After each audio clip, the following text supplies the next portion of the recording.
All right. Assalamu alaikum wa rahmatullahi wa barakatuh. This is your brother Fahad Taslim, and we are on yet another episode of this series called the Defender series. So if you've been following us from the very beginning, we have been looking at various personalities of the Quran and various ayat of the Quran, specifically from the viewpoint of da'wah. And we started this journey. We're almost at the end. In fact, this is the 11th episode. We were supposed to do 12. So next, this coming Wednesday, inshallah, you'll have Dr. Mustafa, and he'll be going through the last one. But just as a quick overview, the purpose of this series was really to get people motivated to engage with the Quran and get people to get motivated to get involved in the da'wah. So these were the two kind of primary goals. Obviously, it's the month of the Quran. It's the month of Ramadan. And therefore, we were trying to do that. So with that said, without further ado, I have with me none other, the one and only, the great, the unique, the man himself, Nadeem Ashraf. Nadeem, salaam alaikum wa rahmatullah. Wa alaikum assalam wa rahmatullah. I know why you did that, because you know I'm going to give you loads of compliments back. So you kind of, it's the best defense is going the offense. So I like it, bro. Mashallah. Khair, inshallah. Alhamdulillah. All right. So look, today, the topic that we have chosen, it's a bit, some people may find it a bit strange. So we call Luqman, and some people are familiar with Luqman, perhaps who he is, and so on and so forth. But then we said Luqman and the Fitra.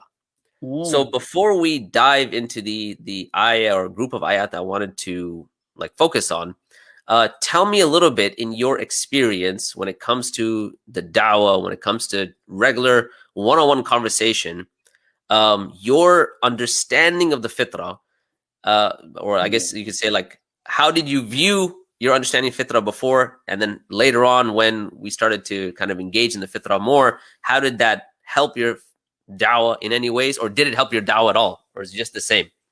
So tell us a little more about fitrah and the da'wah. Very interesting, bro. So we're all familiar with the famous hadith, right?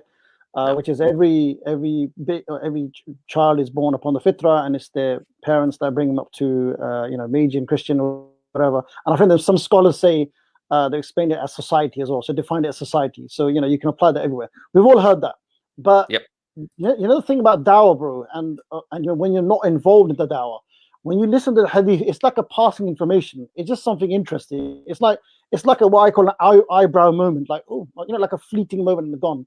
The thing about da'wah, when you apply a da'wah, it has a different meaning. So that's how I used to view this hadith and fitrah, and that's it. There was not much depth to it. But subhanAllah, the beauty about calling to Allah, whether it's on the streets or in the neighbors or whichever venue, online, whichever situation, I want to give one story. There's a few stories where I've applied the beauty about dawah training and being amongst amazing du'at with the brothers from Ayah is I try and bring this onto the streets. So it should never be academic. It shouldn't just be a discussion. It should be actually taken to the people, to the awam, right? So I try and whatever I learn, I try and practice it. So alhamdulillah, Allah gave me the opportunity to practice this. I was in Oxford, the famous town of Oxford, the famous city known for Christianity and the center of their dawah, right? So we did a lot of excursions, and inshallah we still want to go there. Sabur was talking about this. It's a really good place, good for interaction. There's one person I was chatting to, and what happened was we started as we do, because we're so used to rational arguments, right? A chronic argument, cause resistance, a design argument, and the kind of, because I try and study body language, I try and study what the reception is. It was like, okay, interesting, that kind of thing. Then subhanAllah, I remember, you remember the training, remember the training, bro. You remember the training. Then I said, okay, you know what? Let me try something else with this guy. I actually had some speakers, headphones, and Quran. I said, I'll tell you what, I can't remember his name. Let's say it's John. John, I'm going to do something strange. Just listen to these verses of the Quran for about a minute or so, and let me see how you feel. So when he was listening, bro, I was studying his facial language. And I remember this, when he was listening, the impression I got, it's like something like, I've heard this somewhere before. I know this sound. This is familiar. Wow. So, and I remember that, and this happened a few times, but this particular one I remember. So I've always used that in the dawah training as well. Look, subhanAllah, we don't have to just stick to rational arguments. We have that, we have many ways of unclouding the fitra to trigger the fitra, and that for me defines it on a street level. So that's an experience I remember, and I wanted to share with everyone else. If maybe they should try this more, inshallah, to unearth the fitra, inshallah. Yeah. No, I can totally relate, man. I remember one time I was actually having dinner with someone, and they had a whole bunch of doubts and this and that, had a whole bunch of questions. We were, I literally took them through every argument that I knew. And, everything from like the ontological the objective morality, even consciousness, the whole 9 yards. I basically took them through like Hamza's book, right? All around, so, okay. all around. And so after like a 3-hour conversation, right? I said, look, I just want to leave you with one thing. And I mentioned some ayat from Surah Sajda. And in Surah Sajda, if you know much about what's known as iltifat, which is a grammatical shifts, there's one where Allah subhanahu wa ta'ala is basically, speaking in third person, he shifts it to the second person, right? And I'm not going to get into it right now, but the point is it's very breathtaking for the person that's reading it. So when he read that, and when I explained that to him, he was just taken aback. And he was like, why didn't you just start with that? So I'm just like, yeah, it's true, man. I wasted 3 hours of my life here. Just I should have opened the door with this, So no, you're absolutely right, man. The thing is that a lot of times we hyper focus on just the discussion related to, the intellect and reasoning and things like that. So what becomes really challenging is that when you're in the middle of a discussion, we tend to really focus on the intellectual arguments, and sometimes we forget that the person we're talking to is a human being, right? Exactly. and what's really what I wanted to highlight with that particular point, it's not lost on Luqman's son, and this is what I wanted to dig down into, right? In the sense that when Luqman alayhi salam is giving advice to his son, he's not giving him some sort of he's not giving syllogistic reasoning, for instance. Yeah. You know what I mean? He's giving him very practical advice that's based upon, his internal reality, right? Which is our fitra, right? That's part of our internal reality. So the ayah that I wanted to look at, and there's actually a lot, but our time is not, so broad that we can look into it in extraneous detail. But just what I want to look at, there's an ayah in Surah Luqman, ayah number 12, where Allah subhanahu wa ta'ala says, وَلَقَدْ آتَيْنَا لُقْمَانَ الْحِكْمَةَ أَنْ نِشْكُرْ لِلَّهِ وَمَنْ يَشْكُرْ فَإِنَّمَا يَشْكُرُ لِنَفْسِهِ وَمَنْ كَفَرَ فَإِنَّ اللَّهَ غَنِيٌّ حَمِيدٌ.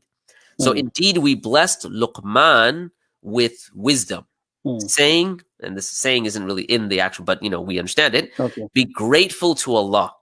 For whoever is grateful is only for their own good. Is only grateful for their own good. And whoever is ungrateful, then surely Allah is self-sufficient and praiseworthy. Now, this is one ayah, but believe it or not, there is a lot to unpack in it. I mean, it's just, you could literally spend the next 2 hours just unpacking it, but we'll try to be brief. First and foremost, what's interesting about the ayah is that it is talking about Luqman. So now if you know about Luqman, like his history, who he was, there is an opinion that he was a prophet. There is an opinion.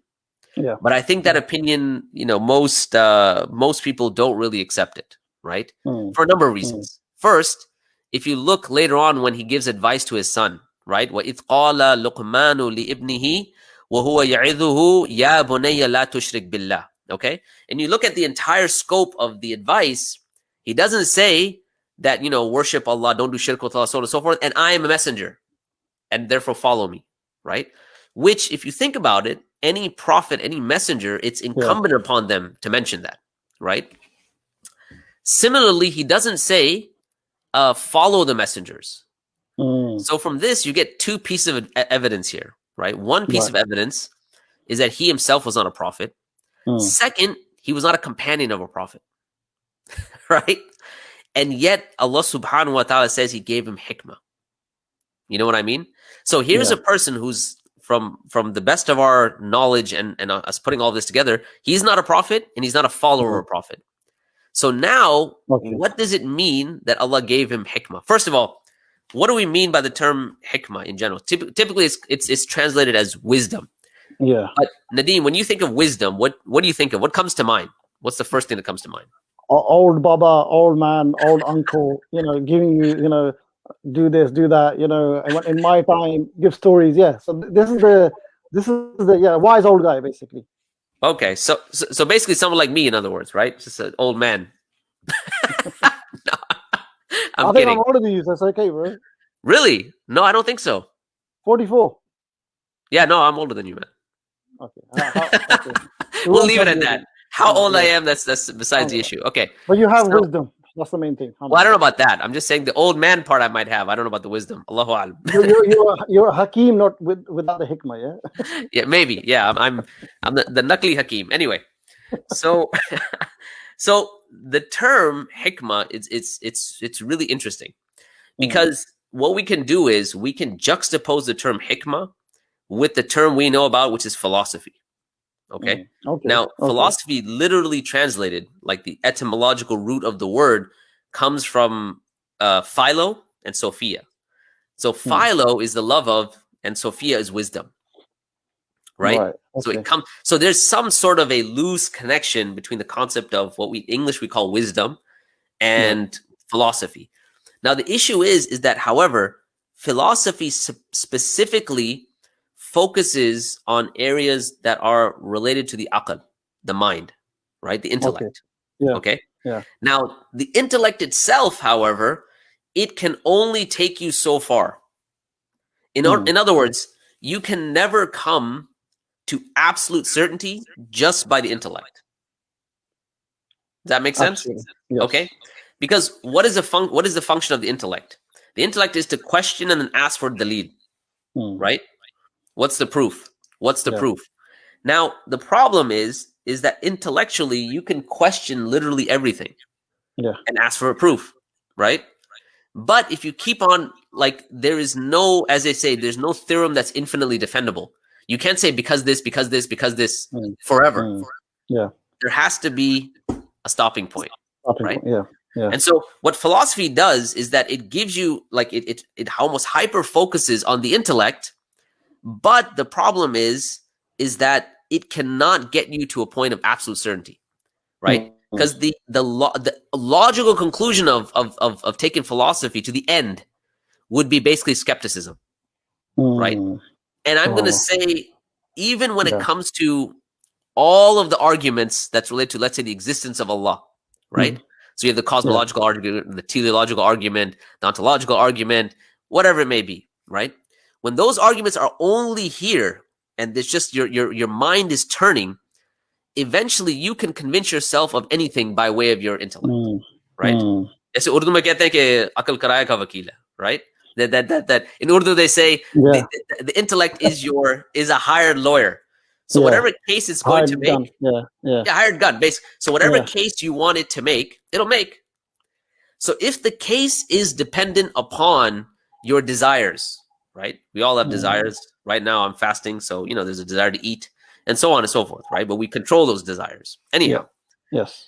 If the intellect is basically just justifying your desires, right? Then this is not called wisdom.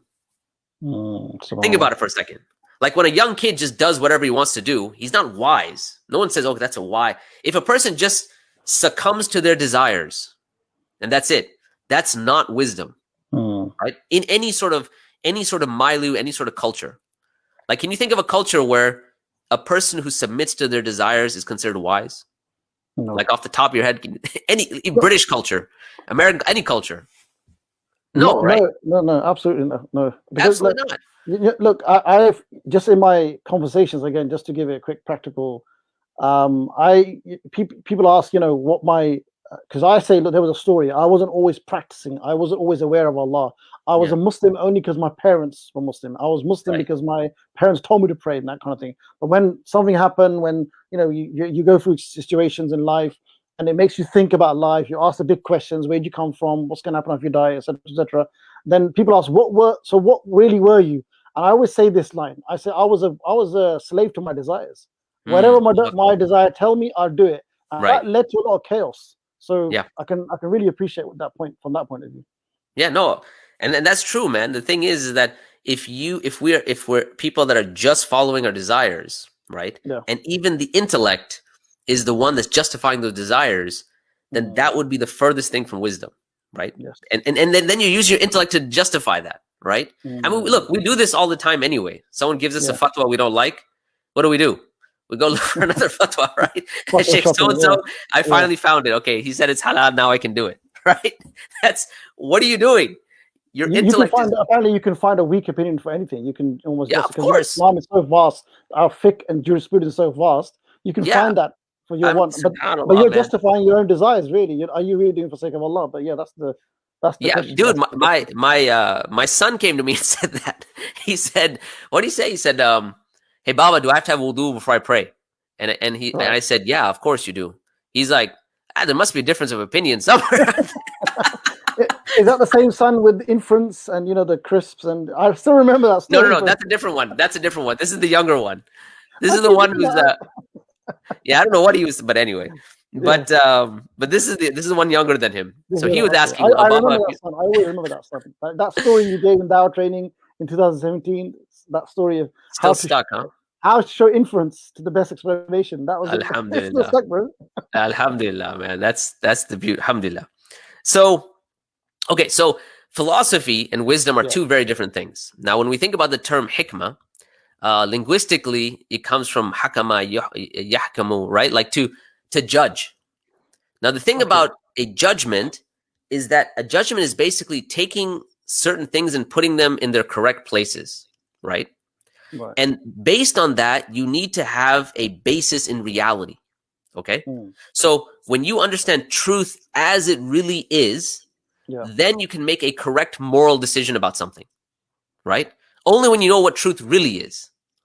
But if you're unclear about that, then your decision will inevitably be morally incorrect. Let's just look at morals for a second, right? Because judgment generally has to do many times has to do with morals, right?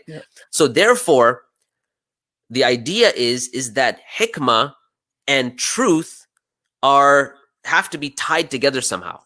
There has to be a means by which that when you consider someone wise or you use hikmah, there's this idea of the truth being known and then a judgment based upon it. Okay?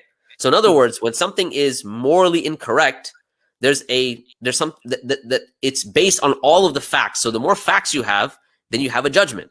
Yeah. Right? And that's why we say that, when we judge something, whether it's some sort of, problem in our life or, someone who's going through some sort of like what they call the problem of evil, why does God allow suffering? What we say is that you don't have all the facts. Yeah. You never have all the facts, right? In fact, when you judge another person and you don't judge them based on the facts, you prejudge them. Yes. That's called prejudice, right? To prejudge. You don't have all the facts. So now you're subject to prejudice, right? So the point is that what hikmah is that hikmah is that ability, that thing that Allah blesses a person with, where they're able to see closer to the truth and then have the correct opinion based on that moral choice that they're going to make, based on truth. Okay. So hikmah is not just aql, is not just rationality.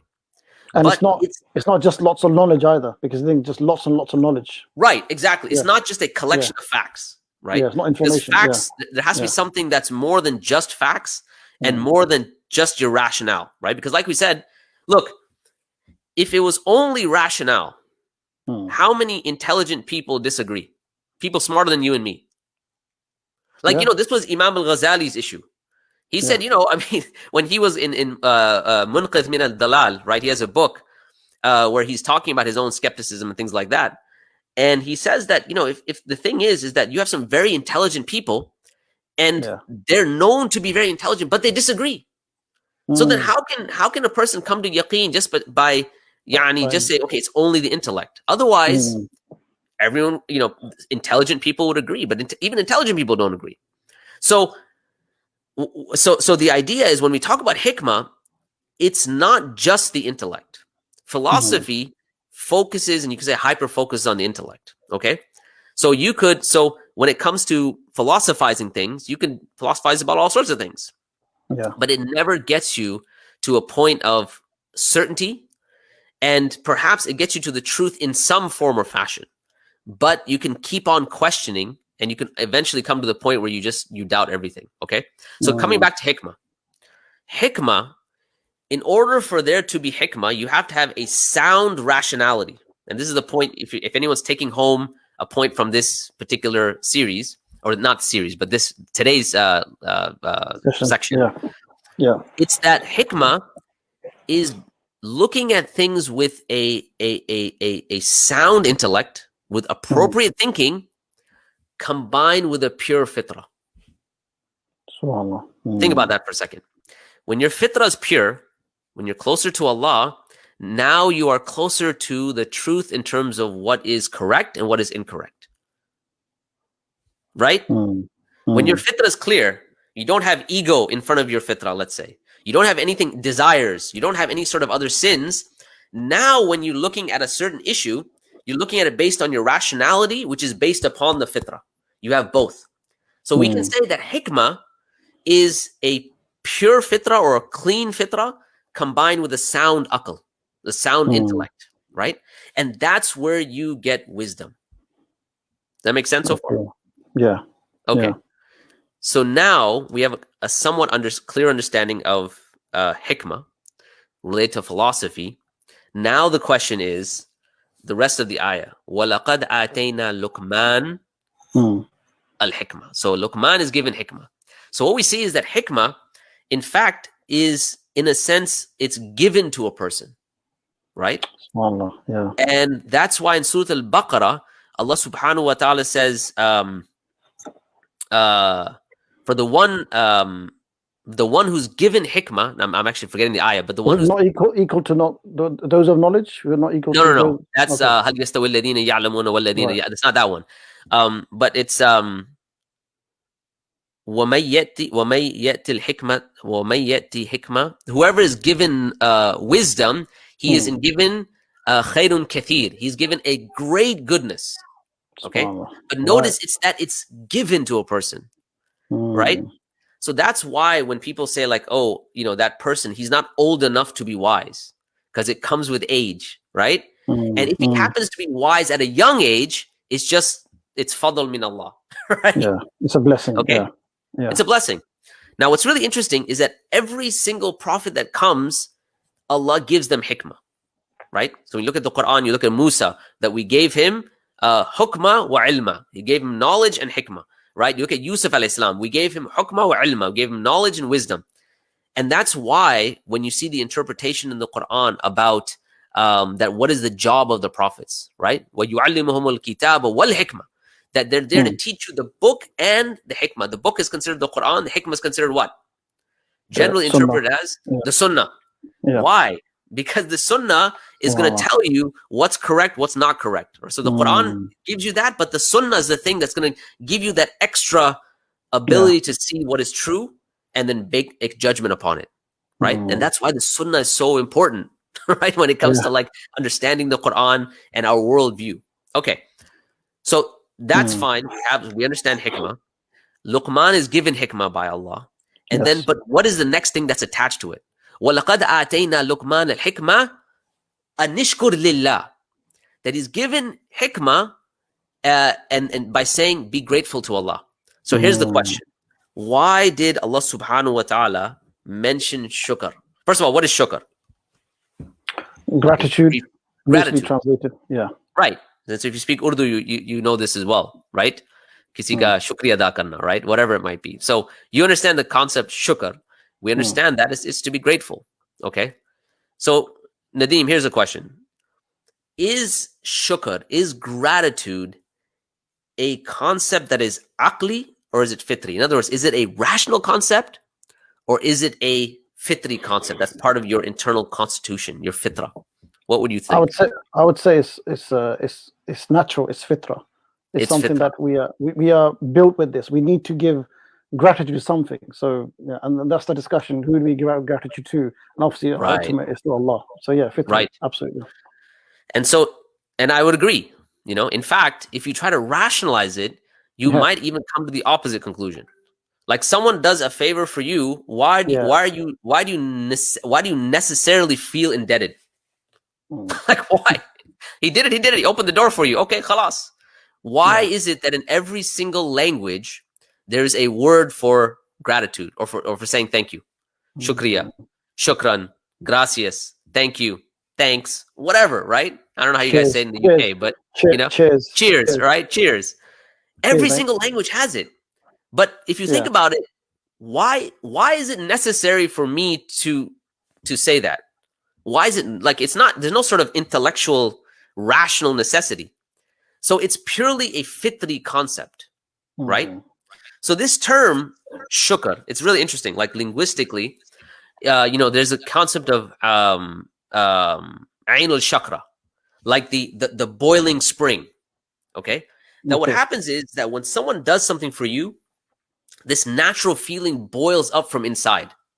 Okay. So you get this feeling like ain al-shakra. It's like a boiling feeling, like you feel indebted, right? Okay. The other term you can say that it's like dabatun shakur, right? So it is a fattened animal, because what shukr is that when we think about shukr, when we think about gratitude, we think about, number one, it's like this feeling that arises from the inside, and that's manifest. So when it arises from the inside, you manifest it sometimes by way of word. Thank you, right? So the idea of it being manifest, it's like the fattened animal is called dabatun shakur because it's the blessings are manifest on the animal. Right. Okay. Yeah. So when a person recognizes blessings, that's one part of shukr, right? Ain al-shakra. It's the boiling spring. You're recognizing the blessing, and then it becomes manifest that you now say, okay, thank you. At least you say you're grateful, right? Now, if you're a little more than that, we understand that there's a connection between gratitude and worship. Because when you start thinking about how are we really grateful, right? And who is the true mun'im? Who is the true benefactor? Who's the one that gives us these things? As a child is growing up, it may think, okay, it's my parents, right? As it grows up more, it says, okay, it's not just my parents, it's the economy. Because, you know, my dad needs to work. And it's not only the economy, but it's the government and their policies. It's not only the policies, but it's nature. Because, you know, we only get fed by way. If it's not only nature, but nature is dependent upon the sun. It's not only the sun, but then the sun is dependent. So what happens is that level of gratitude, eventually, for the one that has a pure fitra, it goes to Allah. SubhanAllah. Do you get it? Right? And it's like, you know, the story of Ibrahim alayhi salam in the Quran where he says, you know, the stars, no, they're not my Lord. The moon's not. So it's like that step-by-step concept. It's like he's showing us that gratitude is in this type of stretch, this step-by-step process as well. Right? Okay. So this is gratitude. And so we said hikmah, Luqman is given hikmah, and then he's told, be grateful. Right? Because a pure fitra understands the blessings of Allah, the ni'am that Allah has given us, right? And so it's not only that we recognize it, but then we manifest it. How? Number one, by praising Allah, by thanking Allah, and then being obedient to Allah. All of those things are manifestations of gratitude, right? Yeah. So, okay, what's the opposite of that? Opposite of shukr, linguistically, are you familiar? Do you know, like in Arabic? No. The opposite of the word shukr in Arabic, linguistically, is kufr. So kafara means to cover. Okay, linguistically. And some people say that the English word cover comes from the word kufr as well, right? Okay. But what are you covering? Like, so the kafir, like linguistically, is known as a farmer. The farmer puts the seed in the ground and covers the seed, right? So the idea of covering comes from kafara, right? Kafara yukafiru. So the kafir, right? Usually we say, or disbeliever, right? Disbeliever, right? Kafara, right? So, but the thing is that what it's linguistic means to cover. In this context, وَلَقَدْ آتَيْنَا لُقْمَانَ الْحِكْمَةَ أَنْ يَشْكُرْ لِلَّهِ وَمَنْ يَشْكُرْ فَإِنَّمَا يَشْكُرُ لِنَفْسِهِ وَمَنْ كَفَرَ. Notice that they're being juxtaposed, right? وَمَنْ كَفَرَ فَإِنَّ اللَّهَ غَنِيٌّ حَمِيدٌ. The one who covers, but what is he covering? The concept of shukr, right? What does shukr lead you to? The worship of Allah. Yeah. Do you get it, right? Yeah. So Luqman is given the hikmah, but the primary element of hikmah is gratitude, which eventually leads to the worship of Allah alone, right? And what does the kafir do? He's an ingrate. He covers it. That natural feeling that boils up ainul shakra, right? That he doesn't manifest it. He basically covers it up, right? Now, what's another kind of interesting point? فَإِنَّ اللَّهَ غَنِيٌّ حَمِيدٌ, right? Allah is ghani. He's free of all needs. He doesn't need our gratitude. He doesn't need us to return the favor. That is purely because of us. And that's why the ayah says, right? وَلَقَدْ آتَيْنَا لُقْمَانَ الْحِكْمَةَ أَنْ يَشْكُرْ لِلَّهِ وَمَنْ يَشْكُرْ فَإِنَّمَا يَشْكُرْ لِنَفْسِهِ. The one who is grateful is only grateful for themselves, right? And notice that one of the first names of Allah there is ghaniyun. He's ghani. In other words, he's free of all needs. He doesn't need your gratitude. Your gratitude is for you, right? Because if you understand hikmah, you understand that it has a deep relationship with shukr, right? And so ghani, then he's hamid, the one that's praiseworthy, right? That if you don't, whether you're grateful or not, like he is the one that's praised, right? He's the one that's worthy of praise, whether you have kafara or not, whether you cover the gratitude or not, right? And so therefore, we say that وَلَقَدْ آتَيْنَا لُقْمَانَ الْحِكْمَةَ أَنْ يَشْكُرَ لِلَّهِ, that indeed Luqman with wisdom saying that be grateful to Allah. Whoever is grateful is grateful for their own good, and whoever kafara, whoever is ungrateful, Allah is ghani. He's free of need, self-sufficient, and he's praiseworthy. So whether you recognize it or not, that's all on you, right? So yeah, and there's actually a few things that that there's a number of actually other elements that we can really talk about. But I wanted to get your, bringing it back to the concept of da'wah itself, right? I don't know if you've ever used this as a technique, but I've actually used it directly and asked people, like, should you be grateful? And they say, yeah, of course. I'm like, okay, let's talk about all of the blessings that you have. Like, should you be grateful to God? Right? Should you be grateful to Allah? And, I mean, obviously we're talking about the existence of Allah and things like that. I'm not talking about that, but I'm saying people that generally recognize that there is a creator, there's a maker, there's a khaliq, a malik, a mudabbir, and so on. Generally, the answer is like, yeah, we should. Okay. Yeah. Should that gratitude... there's something out there. There's something out there. That's what they usually say. There's something out there, right? Yeah. Should you be grateful? And of course, the answer is yeah. They don't really sit there and think about it like, no, I should be an ingrate. Right? Like, I've never come across anyone who said... I think that... So I'm just thinking back to, obviously, because we've been in lockdown, we've not street dawah for a long time, and obviously the online dawah is, for me, is not the same thing as street dawah. That's just my opinion anyway. Right. But thinking back, they say, we should be grateful, but like you were saying, they're grateful. Yeah, I'm grateful to Mother Nature. I'm grateful to sunshine. I'm grateful to the skies and the heavens and the oxygen. So they are being grateful, but they're being grateful for the wrong things. And when you were explaining it, subhanAllah, that the way you packaged it, that's what we need to do in our dawah. We need to talk about what you should be really grateful to. But that's what they are being grateful, right? But they're not being grateful to the right place. Okay, so is their gratitude being placed correctly? Are they doing it with hikmah? Yeah. Right? Yeah. So there you go. The gratitude is being misplaced, right? So there's no hikmah there, Yeah. So it's natural. It's natural, but the way they're manifesting it is in the wrong place. Exactly. Yeah. Exactly. And that's why, coming back to our original point, is that just rational arguments can, if you try to rationalize things, you can rationalize anything you want, right? Yeah. And you can even say, like, why should I care about the truth? Like, if you keep on rationalizing, you'd be like, okay, is this true? Someone say, okay, well, logically prove to me that truth is a virtue. All right, khalas, game over. Now what are you going to do? Right? Where are you going to go from there? Like, why should I care about meaning? Okay, khalas. Now what's the next? So the point is that in our dawah, it becomes extremely important for us to understand the human being that we're talking to, and to have these elements that no doubt there is a rational side to it, but then there's a side of evoking something within them, right? Yeah. And this is the point, because when it comes to understanding truth, it's not just a rational endeavor. And that's why when you look at, for instance, the dua of the Prophet sallallahu alaihi wasallam, Allahumma arina al-haqqa haqqa wa razukna ittiba'a wa arina al-batila batila wa razukna ijtinaba. Oh Allah, show me truth as truth and cause me to follow it. And this is the Prophet sallallahu alaihi wasallam, right?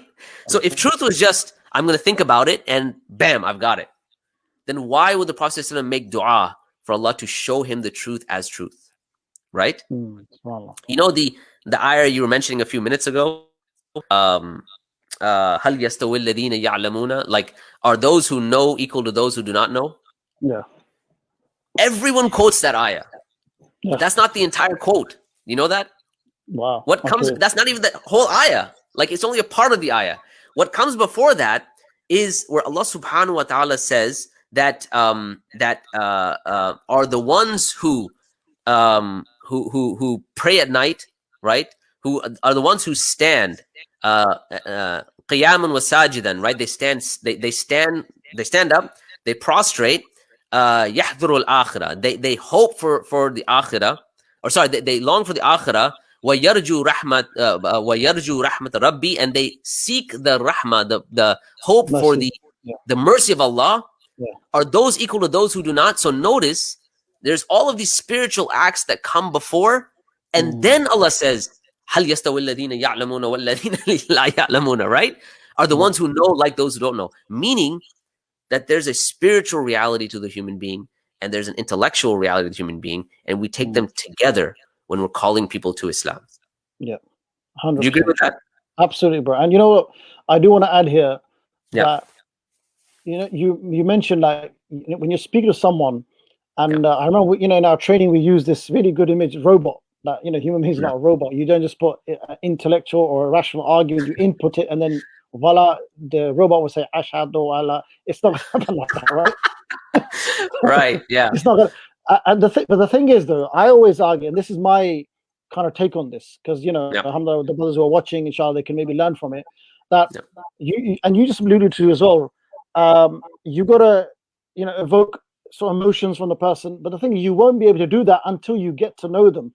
That getting to know part is something I think missing the dawah as well, because a lot of us, we think that we just throw a lot of information at them, even just, you know, just any hadith or Quran, we just throw information at them. But I always push rapport building. I always push, you've got to get to know the person, because when you get to know the person, then you know what to apply to him. Then you know what to talk about. So as we, I don't know if you're going to bring this up in later, but to trigger the fitra, to uncloud it, there's other ways of other than rational arguments. There's the character, there's the wahi, which I spoke to before. There's the the positive and the negative experiences and spirituality, etc., etc. But you won't be able to know how to apply what until you get to know people. So one of the things I think maybe I would really encourage brothers and sisters is really don't be afraid of getting to know them. And when you get to know them as well, just to give a practical spin on this, when you get to know them, because I was discussing with someone else today as well, you don't just say, okay, what's your name? What do you do? Where are you from? Not like Gestapo interrogation. There's ways of doing it. You got to like ask their name and then say, okay, my name's Vivian. So what do you do? Oh, I work in a lab. Oh, brilliant. I work in I work in an office and I'm doing it. So give your answers. In fact, maybe you want to start with your stuff first. Because then they'll feel comfortable to give the information. When they give information, then you'll see where to report. So, for example, where do you live? Oh, I live in the south of London or something. Oh, I'm from there as well. There you got that connection now, and then you can apply what to say to them. So, the rapport building in the dawah, I think is for me anyway, is critical. I can't talk to anybody, whether it's online, offline, until I get to know people or compliment them or make them laugh or make giggle or something. That's just me. And then I know what to apply to the person, inshallah. And I think that's actually it's true. Sometimes we get carried away. We get into the dawah mode and then we just unload. Right? That's where we just kind of like we have all this information and we just want to unload it on them. You know what I said though? I said you might as well just in the street, you might as well open Divine Ready book and just say page 1. Okay, the chapter. Just read that. You might as well read that out, or just throw books at people. That's not the dawah, is it? So, Allahu Akbar. No, I mean that's true. And the thing is that sometimes we really do jump the gun, and we don't get to, because when you get to know a person, this goes back to knowing them in terms of their shakhsiyah, their entire personality, right? And any, like, just like, I don't know how it is in the UK, but when we see doctors here in the US, like, they literally come in for 10 minutes, they look at a chart and be like, oh yeah, this is all right, I gotta go, boom, done. They're fast, right? And I always wonder, I'm like, how does the doctor know like what to prescribe? And he or she was only here for like 10 minutes, Yeah, they have all of the information per se, and maybe, but I mean, how it's always struck me as strange. Whereas, and it's very similar in the da'wah, is that getting to know the person and having the person get to know you. How many people came to Islam by just the character of the Prophet ﷺ, right? Like when the Prophet ﷺ comes into Medina, and who is the first person? Abdullah ibn Salam, the Jewish man, right? And he just looks at the face of the Prophet ﷺ, and he said that this could not be the face of a liar, right? And this is just Sallallahu Alaihi Wasallam. And then obviously the advice the Prophet says when he comes into Medina, the first advice, right, that I'd urge you towards giving salams, right? Abshiru salam wa atimu ta'am, and you feed the people, and so on and so forth. You stand up at night, and then you do all these things, and you'll enter Jannah bis salam, right? You enter Jannah in peace. So it's not only that we get to know them, but that also they get to know us, you as a person, and that can really break down a lot of barriers, especially when, I don't know how it is in the UK, but in certain parts here in the US, like, you can have a person that already has a complete image of what a Muslim is in their mind, right? And it's not a good image. It's not like, oh, these people are, pious people praying all night. That's not the image they have. They have the image that this person, like, they're out to get me. Right? And so I need to have my guard. They're going to tell me the word of the devil, right? That's basically. And if you don't have kind of a personality and a means to show them good character, preceding your discussion and then getting to know them, then, like you said, you might as well just throw the book at them. Right? No, they need to know that you're a human being. You're not someone. Look, in London, in certain places, I don't know about now, but many years ago, we used to have Christian preachers who used to go on the streets and they used to shout. And the thing is, they're looked upon as mad people. So we had one particular Christian who'll have a microphone. He'll say, "Do not be a sinner, be a winner," that kind of thing. And they're different corners on. But we have those too. Everybody's ignoring them, and everybody's ignoring them because this guy is mad. It's crazy. He's just shouting away. So I say to the brothers, that's not what we should do. People should know that we're not like them. We're Muslims that also like coffee. We also like latte. We also eat. We like to go to nice restaurants. We're not we're not coming from Tora Bora caves, as I use in my dawah. We just to go in the caves of Afghanistan and come over and talk to you. No, we are from this society. We love football as well. We follow it like yourself, bro. I don't know if you do use it in your dawah. That you're a great DC fan. Yeah, I got it right. You can say that. Well, no, that's wrong. But okay, that's all right. I'll let it go. I said it on purpose. I knew it was Marvel. Sure you did. Sure you did. But anyways, but if they know that, bro, then they can now relate to you. Then you talk about Marvel character, and then when you're both comfortable now, you're comfortable because you speak about something passionate about, they're passionate about that, then you can switch it. Say, no, by the way, guys, and I actually say this as like a joke, but I should use this as leading, because one people have a problem with is rapport building. They always ask this question, okay, Nadeem, okay, I've done rapport building, I've got to know them, I've told them about myself, we've had a few giggles. When do we switch to the serious discussion? When do we go to the purpose of life? That's a good question. My lead-in is usually, okay, and you can use it or not, but I say, look, now, like, so let's say I'm chatting to a guy called Mike. I made him laugh. I've been charming. We've had good banter, etc., etc. And I say to Mike, I have to lead it. I have to initiate. It's active dawah, right? Mike, now that we've become friends, can I ask you a question? I always use that. That's my always leading. Even in Pakistan, look, हम अब दोस्त बन गए, हमारी दोस्ती हो गई ना, हम दोस्ती हो गई यार. I'm going to come to your house, try a bit more banter. Now they become friends. Can I ask you a quick question? And then they go, yeah, sure. I think then they're ready to answer the question. Whereas if Yeah. you didn't do any rapport building from the beginning, what is the purpose of life? Do you think a creator exists? I think they'll give a very defensive answer. They'll rush the answer. They just want to get away from you. That's where I view this. No, I mean, and that's true, man. I mean, that's the thing is that without rapport, you really, I mean, one of the things that I wanted to highlight just today was that, you know, without that rapport, you're going to miss out on that fitri aspect.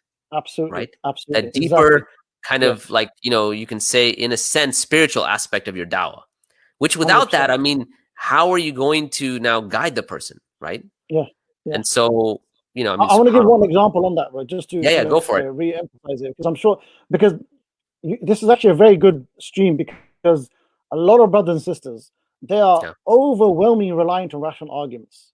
I'm in some Facebook groups, which I don't know why I'm there. I feel like leaving every day, but I thought I'd just stay there just in case there's a question, just in case I can save someone, right? But they're reliant on philosophy and rational arguments as the only style, right? It's crazy. So it's good to give these examples to show that there's other ways to uncloud the fitra. So I remember there's an area called Stratford in London, and there's this particular Christian guy, and we got into discussion, and I think he asked the question, okay, so what's your concept of God? Now this is my, this is the early days when I learned about Gorak, but I actually wanted to try other ways of, starting the conversation. So I did the usual, Quranic argument, God's existence, and design argument. And he just said, okay, that's interesting. And I can tell, because of experience, I can tell I didn't really impact him, right? He's just saying, he's just being polite. Then he said something about Jesus and spirituality. And the way he said it, his facial expressions, Jesus, loves you, and and he makes my heart glow, and I don't know, he made his word. So I thought, okay, you know what? I said, I can't remember his name. I said, I want to talk to you about one of our scholars. And he said, who's that? I want to talk to you about Ibn Qayyim al-Jawziyah. We call him the scholar of the heart. He goes, what? He goes, I've never heard of this. And he said, subhanAllah, that I've been debating Muslims for years, and they always talk about the same thing. Always the same. You know what he said? Either they're trying to prove the corruption of the Bible, or Mickey taking the Trinity, like mocking, or they give rational arguments. But you're the first person who's actually talking about spirituality, subhanAllah. So I talk about Ibn Qayyim and his quote about the heart has a void, and until that heart is, until Allah is remembrance of Allah is there, you'll never be able to replace it. And other quotes, which I remember that time. And he thought this, and I could see from his eyes, bro. His eyes go. So what he needed, that he didn't need rational arguments. His fitra was crying out for spirituality, a spiritual discussion. So that's just another example for brothers and sisters who are watching. No, and if you think about it, like how many people are out there that honestly are just looking for some sort of spiritual solace? Like, let's be real, man. Absolutely. I mean, in this world where everything is just, you're on the go constantly.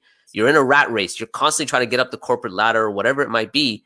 And when people are like, what does it all mean? Like, how's, the rational arguments can get you to a certain point, but when you are connecting them with Allah, right, in a way that kind of transcends just a pure, syllogism, then you're really then doing the job of the prophets, right? When you're expounding upon, not only the rational reality of Islam, but also the intuitive, natural, fitri reality. Like, we were, and I mentioned this maybe in another live stream, when we were in New Zealand, we went the first year that that horrendous shooting happened there. And then we went again the next year. And the next year we did a tour of all of New Zealand. Right? I don't know if you know about this, right? No, Musa was mentioning this on the stream the other day about the tour. Yeah. And so, but the thing is, Musa was there at the end. Like, I had to go through the entire country, 25 million stops, or whatever. With John, yeah. With John Fontaine and Yusuf Chambers, mashallah, beautiful brothers, mashallah. May Allah bless them. So I remember there was one city we went to, and I was doing a presentation, and I said that, look, I talked about the fitra itself. I didn't even get into like, here's how we can prove God exists. All I said was, we believe in a fitra. We believe that the natural base state of the human being is good and pure.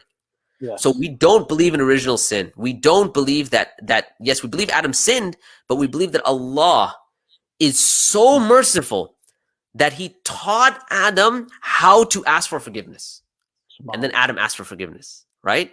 And this is the merciful Lord God of Islam that really, like, you may not hear about.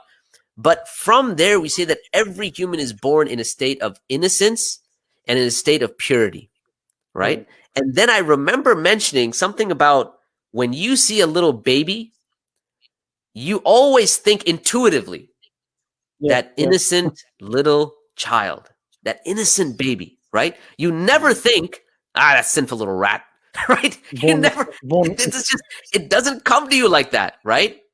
So I mentioned this, and this lady came up to me afterwards, and she says, you know, the one problem that I had with Christianity is I could never reconcile original sin with a baby. And she's like, you just clarified it for me. Like that, when I naturally, intuitively, when I see a child, like, now it makes sense, right? Like when a person gives charity, why do you feel good? Right? That's like these type of fundamental questions. Like if your base state is evil, sinful, then when you give charity, khalas, why do you feel good? Well, you know, it's in the human nature, right? It's part of your fitrah. And when you start connecting people to who Allah is, right? I think this becomes something where you're transcending just the mechanical, rational arguments. Now, don't get me wrong. They have value. Some people, you know, we have engineers that, you know, they're very analytical. They need that sort of thing, you know, but not everyone's an engineer. No, right? no. You know, as much as our parents want us to be. just to add to your point, Sheikh Fahd, in my dawah training, I use this example when I'm explaining fitrah. Because, you know, with my own particular training, when I do it, I believe in, you know, ilm and amal, meaning I don't believe in just giving training and then just then for hope for the best. I actually want to know the next story. That did you actually use it? You know, although I'm here giving you training, wherever I know, 2 hours or series, inshallah, Allah will reward me for the effort. But I actually want you to go out and call people to Allah practically, right? Whichever way you can, street dawah or whatever. So when I did a training recently, I did some with some teams in Australia, and I said, look, now plan a stall or whatever, or when you're going out next or whatever. I said, when you go outside in society, this is Perth, the city of Perth. When you go to the city centre of Perth, now you understood the fitrah. We discussed fitrah, that every human being. We discussed the ayahs and the hadiths and everything. You know, this is the, you know, this is what we need to get to. This is what we need to unearth, uncloud, bring about. Right. When you go on the town center, when you look at all those people go past you, the Christians, the atheists, the all races, all colors. There's a lot of Chinese population there. There's a lot of whoever, Muslim or non-Muslim, but especially non-Muslim. When you look at them, just know that they believe in Allah. They all believe in Allah. They just forgotten it. They all believe it. That's the way you look at every single human being. When you start looking at human beings like that, then you know you don't have to give just pure rational arguments. And just to also add to your last point, because we also don't want to, because, you know, we have balance, right? We don't want to completely wipe away rational arguments, because there are some absolutely beautiful. For me, bro, just to give my take and perspective on this, for me, rational arguments works better because, alhamdulillah, this is a privilege, bro. Dawah is a privilege. I really believe it's a massive privilege, right? We're nobody, subhanallah, right? Especially myself. But I'm involved in dawah to Muslims in Pakistan, all over Pakistan through social media and going there, and also non-Muslims in the UK. I use rational arguments more in Pakistan because that's needed there, because they've been brought up without any rational arguments. Right? And they've got mysticism of a really strange nature. So rational arguments actually works over there, and that gets them thinking, and that makes them inshallah grateful. Whereas here in the UK, I'm more and more leaning towards spirituality, discussion, character, thinking about life, travels, and that kind of thing. So just in case brothers and sisters, look, these guys are just no, we use both. We use all the tools out there, inshallah. But to get to that fitrah, inshallah. Yeah, I mean, and that's a good point. I mean, we always say that in dawah, like you should be like a doctor, right? Or like a teacher, like you have to diagnose the problem before you give the medicine. And so depending on where you are, what a person needs, I mean, sometimes people do need rational arguments, and that's what will what will cause them to kind of understand their own internal reality, right? That their fitra, uncloud that fitra, as we use that as an analogy. So it's always, and that's the whole purpose of rapport. Can we kind of go back to our first point, right? Because if you don't know the person, right? I mean, I could take your let's say your generalization and then go to Pakistan and just start hammering people with rational arguments. Perhaps there's someone there that needs it, that needs more of a spiritual lift. Maybe they're going through some sort of troubles. They lost their mother to cancer or something like that. And they're just not really, and vice versa. Perhaps someone in the UK, and I go to Speaker's Corner and like everyone's got rational arguments, but maybe there is someone there that needs a rational, but you're not going to know that until you've built that rapport, until you know the person, So that rapport building becomes, and also rapport building is important for understanding background information. Like sometimes you could be talking to someone and that's really not their problem. Like you're telling them about like the existence of Allah and they're already pretty firm on that. Like they're like, oh, yeah, God does exist. I understand that. And you're kind of hammering home. Look, man, let me give you the argument from contingency. Let me give you the argument, the kalam cosmological argument. Let me give you, objective morality. And the guy's just like, look, man. There's your issue again, bro. Sorry to cut you. The da'is are talking too much. And I don't know if people get that. We need to listen more. Until we listen more, we're not going to know what to apply. And it goes back to the saying, you might as well, you just one argument to another, one argument another. Well, you might as well just throw a book at them. You might as well just carry a load of, print out a load of different arguments each time in a lot of cases, and just hello, bang, hello, bang. Just keep quiet. But you need to listen to them. You need to, active listening, as we say. Sorry, carry on with your point, bro. Sorry. No. So listen, I wanted to return back. We got a few minutes here. Just to the next ayah real quick, right? Because there's an important part of that. Allah subhanahu wa ta'ala says in the ayah after that, where he says, وَإِذْ قَالَ لُقْمَانُ لِإِبْنِهِ, and so Luqman said to his son, وَهُوَ يَعِذُهُ, while he was advising him, يَا بُنَيَّ لَا تُشْرِكْ بِاللَّهِ, do not commit shirk with Allah. إِنَّ الشِّرْكَ لَظُلْمٌ عَظِيمٌ, indeed shirk is the greatest injustice. A lot of times when we speak about shirk, sometimes, at least here in the States, there's a lot of people that are involved in like social justice movements. I don't know if that's the case over there. A lot of things, which are good movements. I mean, they're good, right? To like search the social justice. But I always tell people, I say, look, Islam is all about justice. We believe in social justice, economic justice, racial justice. But we also believe in spiritual justice. Wow. Right? Like, and without spiritual justice, all of those other things that we're fighting for are going to eventually kind of lose a type of meaning, right? Because there's no sort of standard by which you're able to now move forward with, right? And so this ayah is connected to the ayah before that, is because you have this concept of spiritual justice, but that has to be done with hikmah. You have to know what to place when and have, in order to give a judgment, And so therefore, one of the groundings when it comes to when a person is involved in a social justice movement or economic justice movement or some sort of political justice movement is the grounding has to be Allah subhanahu wa ta'ala. Like it can. And Luqman alayhi salam is telling his son that, understanding that this is the advice he needs. Before it comes to anything else, true hikmah is placing things where they're supposed to be. So it's fitra, a pure fitra combined with a sound intellect. Right, we gave all the reasons for that, and then look when he advises his son, what is the first thing he starts with? Do not commit shirk. La tushrik billah, right? And look at the terms he uses. La tushrik billah. Inna shirka la dhulmun azim. Shirk is the greatest injustice, because when you're trying to cast a judgment, generally you want to stay away from injustice and come towards justice. That's why you're trying to give an appropriate hukum. Right, so even the term hukam comes from it's related to the term hikmah, right? Hakama yuhkimu, right? So therefore, a lot of times when we are speaking about all sorts of things, our starting point needs to come back to Allah, right? And that gratitude and that worship of Allah alone, right? And that's why he starts off, and then he moves on. وَوَصَّيْنَا الْإِنسَانَ بِوَالِدَيْهِ حَمَلَتْهُ أُمُّهُ وَحْنًا عَلَى الْوَحْنِ إِلَى الْآخِرِ, right? So it continues on. We commanded people to honor their parents, so on and so forth, and the mother specifically. But I wanted to focus on these two ayat from the perspective of da'wah itself and the perspective of...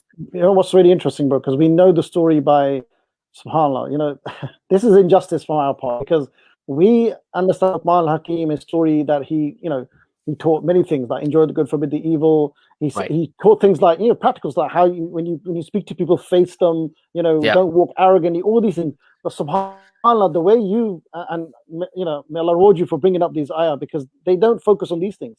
These are important, what I just mentioned. But subhanAllah, what about the most biggest ayahs, the first two ayahs? The way you've linked to the fitra, amazing. And I really hope the brothers and sisters really get it, because subhanAllah, otherwise we're doing injustice to the da'wah, and we're doing injustice to, we're calling to Allah, and we're not really doing it as it should be. But anyway, sorry, there's a question by Sam 1. Yes, Sam 1.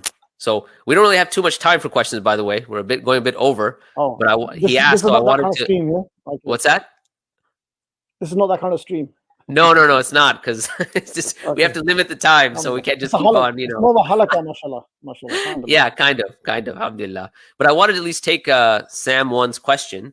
So Sam 1 asks, how can I convince an atheist into Islam? Thank you. So Nadeem. Basically, Sam, what you do, you get angry at him, you get aggressive, and you say, you idiot, how can you not believe in God? Do you really? No, I'm just joking. That's not the way. So Sam 1, that is not how you do it. No. The first thing, and Sheikh Fah would take it from there, right? First thing is, Sam, whoever this person is, I mean, there's a few things here. The way we're not gonna unpack how you asked the question anyway. That could be a question as well, right? Into Islam. But the first thing is, why are you presuming that he's atheist, right? Yeah. Because, you know, that's one thing we do. We put people in a box, right? And and we put people in a box, as we discussed earlier, because we have not got to know them. So, Sam, get to know the person and tell them about yourself and impress them by your personality and your akhlaq, etc. That's the first thing. And don't presume he's an atheist. But then from there, Sheikh Fahd, you can, inshallah, continue. No, so the question is extremely broad. You're right? I mean, how can I convince an atheist into Islam? I mean, there's a number of assumptions there that all atheists are the same, right? When if you've studied about atheism and the type of atheist, there's a number of different types of atheists, in fact, right? You have, you know, people you may consider who are, let's say, closet agnostics, which some people would argue that is basically atheism, right? Because you can't give a positive case for God. Some people may be, you know, maybe people that actually, they're not atheists, but they have an, what are they called? What's the term? It's exotheists? No, what? There's a certain specific term. Sorry? It's people that hate God, basically. Hatred for God. Mesotheist, yes. Jazakallah khair. So yeah, you could be a mesotheist. And really, it's not that he doesn't believe in God. It's just his moral compass cannot reconcile, you know, like all of the evil in the world. So, I mean, the first thing is, and like we've been saying from the beginning, is that you have to get to know who the person is, right? You may consider him an atheist, but until you know what kind of atheist, where he's coming from, even if he is an atheist, you just don't know. You need to start from there. Aside from that, I can give you a book recommendation, which obviously is The Divine Reality. But I'm going to ask you that if you read it, don't just read it to gather the arguments and to hit someone over the head with them. In fact, I'm going to recommend that you read the chapter on why Allah is worthy of worship. Right? Absolutely. And perhaps you can even start with that chapter if you want, you know, and kind of go backwards. So, that's what I would advise. You can get the book. So we have another question here. I think, so Corey Dickinson, he asked the question, can I take Shahada on my own, or do I need someone to give me my Shahada? How do I become a full Muslim? Nadeem, how does Corey, help out Corey here? This is not that kind of stream, but if it was, I would say, Corey, come online. And we can send Corey the link if he's interested. Corey, if you're ready, it seems like from that you're ready. Then we can tell you what to recite. It's very easy to become Muslim. It's very easy to recite to enter Islam, but obviously the challenge now is for you to stick to Islam and learn the basics, the salah, the connection with Allah, getting to know Allah, and working on your worship. So that's what we need to do. So Corey, if you can come on, there's links there. Ayah guys have put it. Ayah Canada as well. Oh, are we part of Ayah Canada as well? Okay, alhamdulillah. Yep. This is a US. This is a North American thing. Yeah. Okay. Yeah, we're taking over. Yeah, Corey, Yeah. if you're online, please join us. And you don't have to turn your camera on or anything like that. But we'd love to hear from you. We've got a few more minutes. And If not, then you can come and chat, the Ayah chat, inshallah. Yep. I don't know if you can post a link there. You can go. There's Yeah. people there waiting. They will speak to you nicely. They'll welcome you. There's no pressure. If you have any last questions, you can ask your questions without. We're not going to judge you, right? We're not here to give any judgment. So go to Corey. If you can't come on now, onereason.org. Onereason.org. All I was advised is that it seems from your question that you're convinced that the truth that is within you, maybe it's through this stream or other thing, your own research, that you are now actually, it makes sense. Islam makes sense. And I want to, enter Islam, and I want to worship my Lord, the one who created me and sustained me and sustained everything. So it's very easy. And just one point as well, Corey, and many others who are watching, full Muslim is something which is a lifelong process. A lot of people think, bro, that I need to be perfection before I take Shahada. So many people say, look, I'm convinced, but I'm still clubbing. I've got multiple girlfriends or boyfriends. I'm smoking this, the weed, and this, that. I go, look, if you believe that these are bad things, and if you are convinced you're going to overcome it, then you know what? No matter how much counseling or how much, this, that, the other you do, Islam, Islam gives you that discipline to overcome these sins. Islam gives you the discipline, the grounding to overcome these bad habits. So Corey Dickinson, to become a full Muslim, that's something, it's a lifelong process, and it'll take time and through knowledge, and we're here to support you. Yeah, absolutely. Yeah. So Corey, if you like to jump on, no problem. And if obviously if you don't want to, that's fine as well. It's not no pressure here. But I will say, just to answer your question, because you asked, can I take my shahada on my own? So it's not absolutely required for you to have a witness there in order for it to count, right? Obviously, Allah is your witness, and He knows, He knows the seen and the unseen, and so on and so forth. So it's not required, but it is highly recommended, right? Because on this journey that that hopefully that you're going to be taking, and you decided to take, inshallah, you always want to have people that are there to support you. And we're here at Ayira, and just in general, myself, Nadeem, we're here to support you, and we want to do, we want to help you in every single way that we possibly can to make the journey easy. So with that said, I'm going to reiterate what Nadeem said. You can go to onereason.org. There's a chat service there. You can jump on and chat with one of our agents, and if you want, you can take the shahada online in that way as well. There's no sort of pressure. The good thing about actually taking a shahada with a Muslim, because a lot of reverts, and this is advice where you can, because it's not possible for all reverts, because some reverts are living in such remote areas, there's no other Muslim community. But if you can and be with a Muslim community, whether it's online or face to face, the good thing is it helps you to stay firm upon Islam, because it's going to be hard for you the first few weeks and days and months. So the community will help you as much as they can. Don't rely on the community, but there's helping. You rely on Allah, you rely on God, you rely on the Creator, and He is the one that that you should go to in all issues. But the Muslim community does help you in your first early days. But anyway, we hope that you do go to One Reason and enter the truth of Islam very soon. Yep. All right. So we're gonna have to finish it off here. I wanted to first and foremost thank Mr. Nadeem Ashraf for joining us. May Allah subhanahu wa ta'ala reward you. Speaking of gratitude, as the Prophet ﷺ said, the one who is not grateful to other human beings is not grateful to Allah, right? So therefore, I want to show my gratitude. Nadeem took out his time. I'm sure he's got a lot of things he could be doing, but he was gracious with his time, took out his time to join us. I thoroughly enjoyed the session. So may Allah subhanahu wa ta'ala reward you, give you the best of this life and the best of the afterlife. May He accept your qiyam and your siyam and all your good deeds in this blessed month. And with that said, for all the people that are watching, may Allah bless all of you. And same dua, may Allah give you the best of this life and the best of the afterlife. May He accept everyone's fasting, everyone's salah, everyone's prayers, everyone's du'as. If you're going through some sort of heartache, may Allah relieve that heartache for you. May Allah forgive all of us. Let us come out of the month of Ramadan like newborn babies, that Allah forgives us for all of our shortcomings. And Allah knows that all of us have shortcomings. So may Allah accept from all of us. And with that said, we'll stop there. Jazakumullah khair. سبحانك اللهم وبحمدك أشهد أن لا إله إلا أنت استغفرك وأتوب إليك والسلام عليكم ورحمة الله. السلام ورحمة الله.